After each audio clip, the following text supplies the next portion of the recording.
Hi there, welcome to a short topic video on the functions of the price mechanism. Many years ago, Adam Smith, one of the founding fathers of economics, described the invisible hand of the price mechanism, in which the hidden hand of the market, operating in competitive conditions through the pursuit of self-interest, allocated resources largely in society's best interests. Well, of course, there are still plenty of free market economists out there who believe that the market should be left to allocate resources with minimal government intervention. Others, of course, believe that market failures are endemic and persistent and important and require intervention by the state. But in this short video, we're just going to look at the key functions of the price mechanism. The UK is a mixed economy. We have a mix of private sector and state activity. Most economies, of course, are mixed economies. But what are the key functions of the price mechanism? Allocation, rationing, signalling. So essentially the price mechanism helps to allocate scarce resources amongst competing uses. One of the key functions of the price mechanism is to ration. We'll have a look at that in a second, but prices in the market serve to ration resources, particularly when demand outstrips supply. Prices also send important signals. They send information to producers about where resources are required and where they're not. And the price mechanism is an important vehicle for changing the incentive structures faced by both consumers and businesses.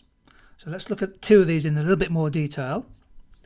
The rationing function is where prices serve to ration resources when demand is greater than supply. So, for example, when there's a shortage of a product, the price is bid up and essentially leaving only those with the willingness and the ability to pay to purchase the product. So there's lots of good examples of food prices, of course, affecting people's real purchasing power. The high cost of renting is a way of rationing excess demand for rented accommodation, particularly in our major cities. Auctions, of course, are a way of stripping out those who are willing to pay different prices, particularly online auctions. Tickets for a big major event, such as Leicester City's last home game having won the Premiership, or a Tutor to Eurovision conference, tickets for a big event. Clearly demand outstrips supply, and perhaps the shadow market creates a rationing function there.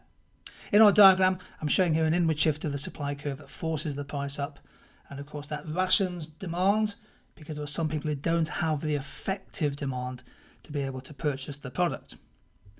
The signalling function, I think, is probably the most important aspect of the price mechanism.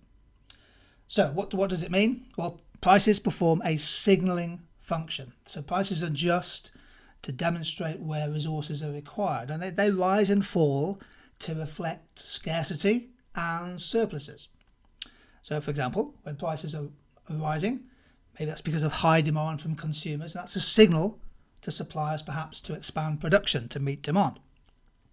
If there's too much supply in the market, prices tend to fall, and that helps to eliminate a surplus by allowing consumers to buy more, and also by incentivizing producers maybe to supply less. Lots and lots of good examples of where the price mechanism sends signals. So coffee farmers, if there's a fall in the world price of coffee, it sends a signal to some of them. They might be better off ripping up their coffee plantations and starting to produce other products instead.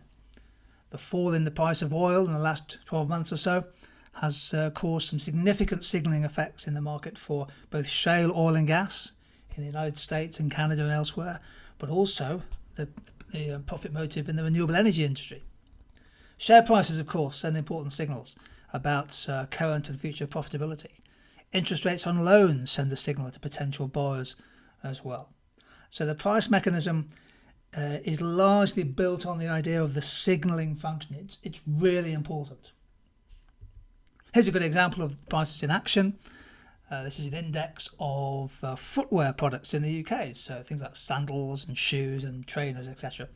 And actually over the last 10 years or so, there's been quite a sustained fall in the average price index for footwear products in the UK. The index has fallen from about 107 in 2003 to about 84 in 2014, so a significant fall. Why has that happened? Well, in part because of increased competition, the imports of cheap footwear from the likes of Thailand and China and Bangladesh, Indonesia. So global competition has driven prices down. We've also seen intense retail competition on the high street, particularly in the deep discount sports sectors such as Sports Direct and JJB Sports, what have you. And of course, increasingly, people can buy online. The cost of inputs might have fallen. So, for example, the cost of leather or the cost of manufacturing might have gone down, increasing supply. And it could well be the case that a relatively strong exchange rate also makes imports cheaper. So a combination of supply and demand factors is causing footwear prices to fall. There's genuine deflation in the market. Well, that sends a signal to consumers. Many people now are buying, cheap trainers, and in fact, oftentimes they'll just buy another pair when it comes to repair. It's cheaper to buy another pair than it is to repair them. It sends a signal to consumers, and of course it sends important signals to suppliers in a very competitive retail environment. So we've looked at the functions of the price mechanism. The key things to take away from this are that the price mechanism is a decentralized machine, often works incredibly well, and the key to it is the way in which signaling and allocation of resources happens and the rationing function through the price mechanism. Hopefully that was useful. Good luck in your revision.